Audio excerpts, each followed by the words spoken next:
रमन और हैली पुच्छल तारा।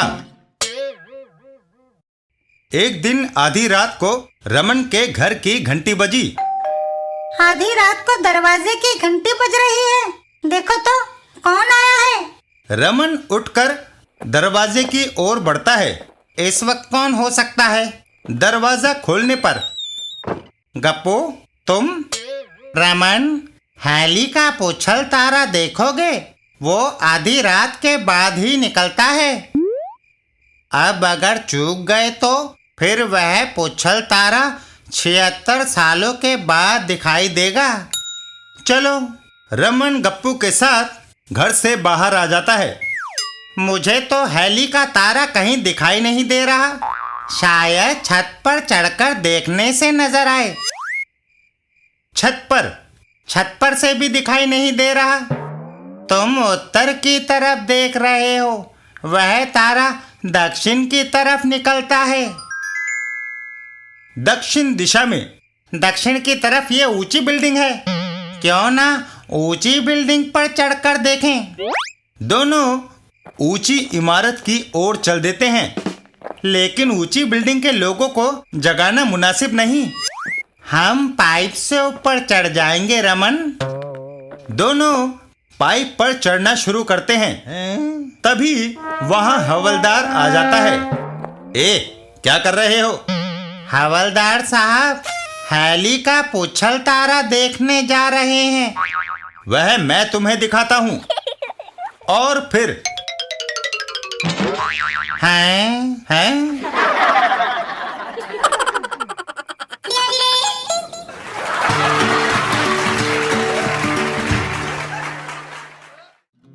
पिंकी और बाह में रिंग।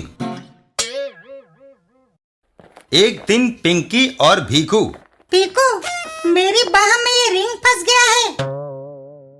घबराने की कोई बात नहीं पिंकी, मैं अभी निकाले देता हूँ। भीकू एक टब में साबुन का घोल घोलता है। पहले एक टब में साबुन का घोल किया, अब तुम इसमें अपनी बाह डुबो दो। पिंकी वैसा ही करती है। उसके बाद साबुन के घोल से तुम्हारी बाह मुलायम हो गई। अब मैं इस रिंग को खींचता हूँ। भीखू रिंग को पूरी ताकत से खींचता है और रिंग बाह से निकलकर हवा में उछल जाता है। निकल आया। रिंग सीधा आकर भीखू की बाह में घुस जाता है। भीखू, अब रिंग मेरी बाह से नहीं निकल रहा पिंकी।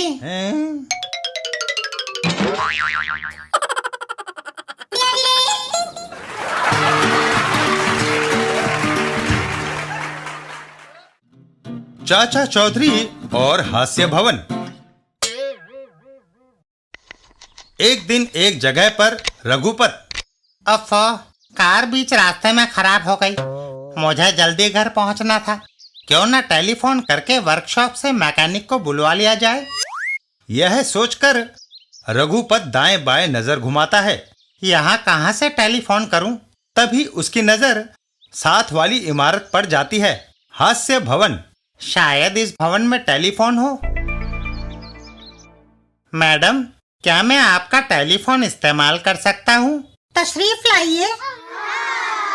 रघुपत इमारत के अंदर आता है। बड़ा अजीब नाम है आपके भवन का। पायदान पर पांव रखते ही वह ऊपर छत से जा टकराता है। ओह, अब समझ में आ गया कि मेरी इमारत का नाम हास्य भवन क्यों है।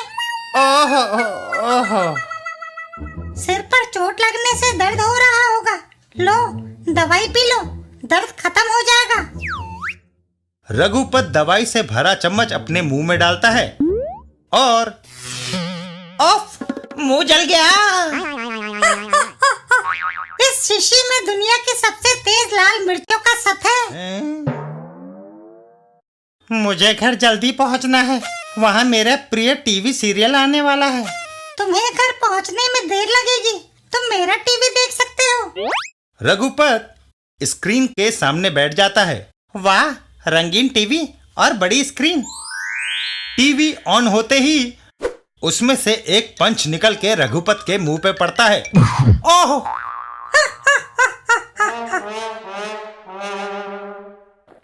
रघुपत टेलीफोन के पास पहुंचता है। मैडम, अब मैं तुम्हारी चाल में और नहीं आऊंगा।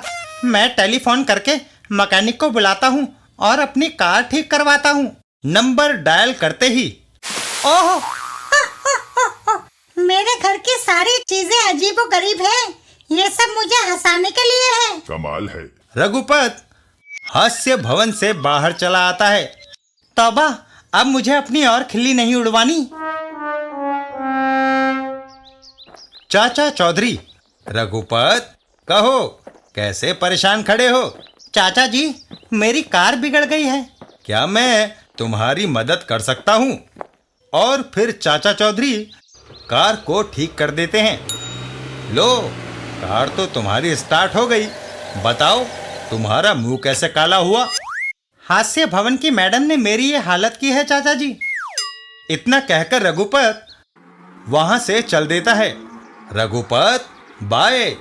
अब मैं जरा मैडम से मुलाकात कर लूं। चाचा चौधरी हास्य भवन के दरवाजे पर। हाँ, ये स्वागत है। उस पायदान से जूते पोंछकर अंदर आ जाइए।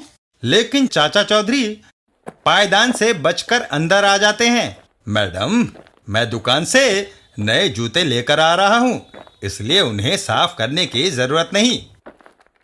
मनोरंजक सीरियल आने वाला है, मैं आपके लिए टीवी ऑन करती हूँ। चाचा चौधरी टीवी को मैडम की ओर घुमा देते हैं। आपको भी यह टीवी सीरियल देखना चाहिए। मैं टीवी आपकी तरफ मोड़ देता हूँ। नहीं। टीवी में से घूसा निकलकर मैडम के मुंह पे पड़ता है। मैडम उछलकर सीधा पायदान पर गिरती हैं। आप पैर पोंछने वाले पायदान पर गिर पड़ी और उछलकर सीधा छत से जा टकराती हैं। तभी टेलीफोन बज उठता है। मैडम, आपका टेलीफोन। चाचा चौधरी रिसीवर उठाकर मैडम की ओर कर देते हैं। लीजिए, सुनिए। और मैडम रोने लगती हैं।